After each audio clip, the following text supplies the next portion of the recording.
Gay rights as a movement is primarily concerned with tolerance for overt homosexuality, overt gay marriage, for example. But there's always been this interesting flip side having to do with tolerance for covert homosexuality. If you have the right to be homosexual, which in Canada and the United States now you do, if you have the right to be in a gay marriage, which in the United States and Canada now you do, what then is the status in our society of gay people who choose to identify as straight, who choose to lead a double life, if you want to say it that way, who choose to adopt a public identity or persona of pretending to be heterosexual when they are not? Do we tolerate that also? Or do we judge that more harshly than before precisely because we have normalized and embraced the tolerance of overt homosexuality? Does covert homosexuality start to be regarded as something immoral? Today is the day. Today is June 5th, 2020. Today is the day when allegations are sweeping across the internet that Lindsey Graham is a homosexual. Lindsey Graham is a conservative Republican politician, and the finger is being pointed at Lindsey Graham by a man who claims that he has had sexual relations with him himself, and that man has also stood up on the internet, figuratively speaking, and made a call for volunteers. He's asked other men who've had love affairs, who have slept with the senator, to also stand up and either provide some evidence or at least testify to the effect that, yes, indeed, Lindsey Graham is homosexual, that he has been living some kind of double life, that he has been living a lie. I'm reminded of a kind of often told anecdote in anthropology. I never read this thesis myself. I never read the study myself. But it is commonly said in anthropology classrooms in universities around the world, there was an anthropologist who wrote about culture and society of Ireland, modern Ireland, contemporary Ireland, who observed basically that in Ireland, many homosexuals were living incredibly miserable lives because they chose to have a Christian identity rather than a gay identity. They chose, for the sake of their family, out of some strange sense of pride, out of a sense of not wanting to let down maybe their parents and cousins and what have you, and even maybe out of a sense of national identity. But they chose to live the lie of pretending to be straight and continuing to participate in the church, because a lot of them cared a lot about this religious identity. And really, this anthropologist was describing they were closing the door on any possibility of their own personal happiness. They were ruining their own public lives, ruining their private lives for the sake of their public lives, I should say, something along those lines. So that's a thesis probably nobody in this audience would be surprised to hear. Yup, there are gay people who are so inculcated with religion that they choose to pretend that they're straight, and as a result, they're miserable. End of story. Not the end of the story. What's really interesting about this anecdote is there was sort of a letter writing campaign, and to my knowledge, some of these letters were published in the newspapers in Ireland from homosexuals in Ireland, some of whom participated in this study. Some of whom were people who had been interviewed by this anthropologist or were, observed and discussed in this book by this anthropologist, and they stepped forward and said, "Not so fast.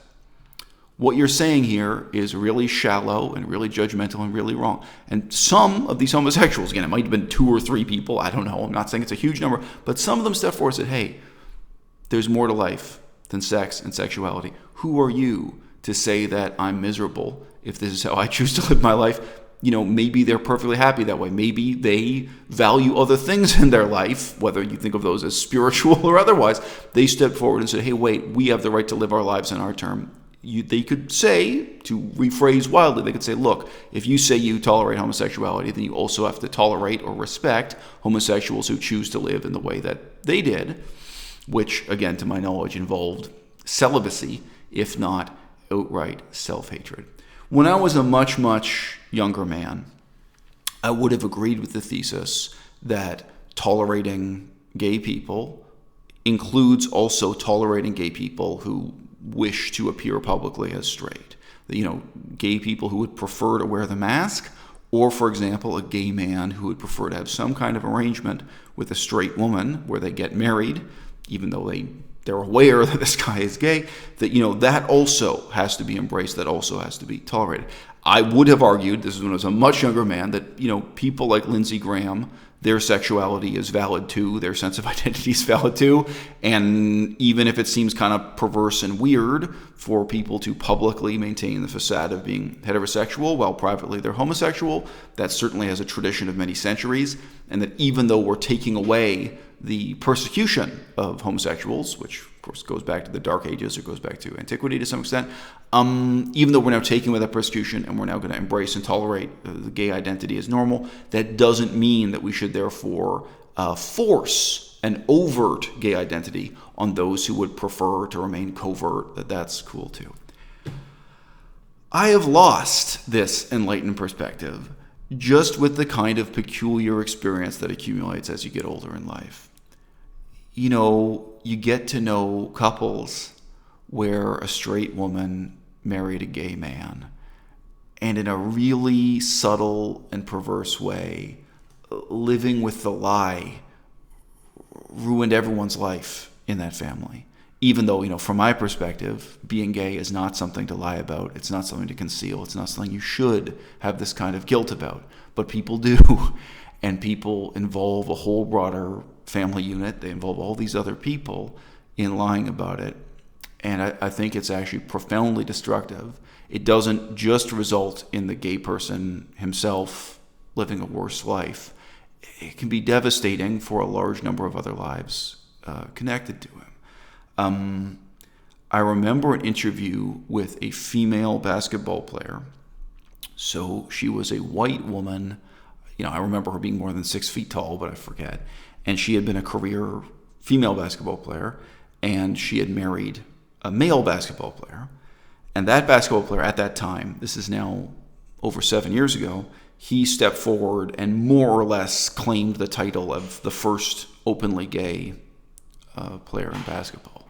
Now, whether or not he was really the first openly gay player in American Major League Basketball, I think that can be contested. Does it go to Dennis Rodman? There are some questions here. Does Dennis Rodman count only as bisexual or something? Anyway, but at any rate, he was one of the first men in the NBA to step forward and say that he was gay, and he'd been gay all his life. But the woman being interviewed had been his wife, and she had the honesty to come forward and say, hey, look, I know everyone's patting this guy on the back and is happy for him because now he's coming out of the closet. Now he's declaring that openly he's gay. But here are the impacts on my life. And for her, it really meant that she lost her opportunity to have children, and that for, I think, decades, I'm sorry, I forget how long their marriage lasted, but for her personal life, her family life, her whole world revolved around what was ultimately living a lie, what was ultimately helping this guy with, unbeknownst to her, what was helping this guy project an image of macho-ness and heterosexuality that obviously he felt at the time was crucial to his career as a basketball player or what have you. Or maybe he also had religious reasons. He wanted to seem that he was married and straight when he went to church or in front of his parents, grandparents, cousins, what have you. I'm sure there were various elements of ego. But really, when that marriage came to an end and she was getting a divorce and then her husband is finally admitting to himself in the world that he's gay, this has had unbelievably negative consequences for her. And, the negative consequence for the person who chooses to live a lie, it may be harder to trace. But again, I'm now in my 40s. I've known enough people up close and personal who lived a lie in terms of their sexuality, maybe most often of all. And the corrosive effect on your character, the corrosive effect on all elements of your life, it's difficult to exaggerate. It's really difficult to communicate to someone who's younger and hasn't had that kind of experience just how corrosive and negative the influence is of someone living in a lie, maybe in connection to their sexuality most of all, right? But we're still at a turning point in the culture, right? I think nobody is yet wanting to commit to saying that somebody like Lindsey Graham has an absolute moral obligation to live their life honestly and openly as a homosexual at all times. Nobody's willing to say that you have an obligation as a civil servant or as a politician to make your private life public in that way. Nobody's willing to say that, your politics has to be consistent with your private personal sexual life. And nobody said that to Bill Clinton back when Bill Clinton was getting into trouble for his sex life. And nobody has quite yet said it to Lindsey Graham. So the campaign now of a group of male sex workers to expose Lindsey Graham, I think, is not so much momentous, historical, or meaningful just in exposing the possibility that Lindsey Graham is a homosexual, allegedly. I think it's really important in leading us to ask the question, as we more and more accept homosexuality as somebody's primary public identity, as we accept gay marriage, as we accept, the life in society publicly. We just had someone running for president of the United States for the Democrat Party who's openly homosexual and openly in a gay marriage, as I recall. We now do have openly gay politicians along with openly gay athletes and all manner of celebrities and what have you. But at what point does that openness not merely become an option, but become an obligation? At what point is it that we turn to people like Lindsey Graham and say, no, no, no, no.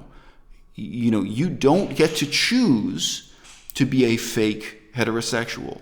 You actually do have a kind of moral obligation. Maybe it's to society, maybe it's an obligation to yourself to be authentic and open about this particular thing. I think that's a necessary implication of the triumph of the gay rights movement over the last several decades, but it's an implication that, broadly speaking, in our society, none of us are quite comfortable with yet. Because if you as a politician have to say to the public that you're gay, well, for one thing, that may impact your ability to be elected, in Lindsey Graham's case. But of course, the other thing we all know is, if Lindsey Graham has to say that to the people who vote for him, it means he has to say that to his grandmother, to his mother, to his cousin, his aunts and uncles. And people don't want to impose on Lindsey Graham in particular, or on gay people who choose to live in the closet in general. They don't want to impose that disruption to the family, to the personal life, private life. But on the other hand, we know when you scale it up, when you talk about a society of millions, exactly what you're trying to positively motivate people to do is say, hey, stand up. Tell your parents. Tell your grandparents. If you're a politician, tell your constituents. Not all gay people are left-wing. Some are right-wing, Not all gay people are atheists. Some are Christians. But if you don't stand up, if you can't stand up and do this for yourself, maybe we have to ask you to stand up and do this, appealing to your sense of magnanimity, asking you, what kind of society in the future do you want to be a part of? Because it's best for all of us as a society if you can stand up, if you can challenge the bigotry and ignorance of your own family.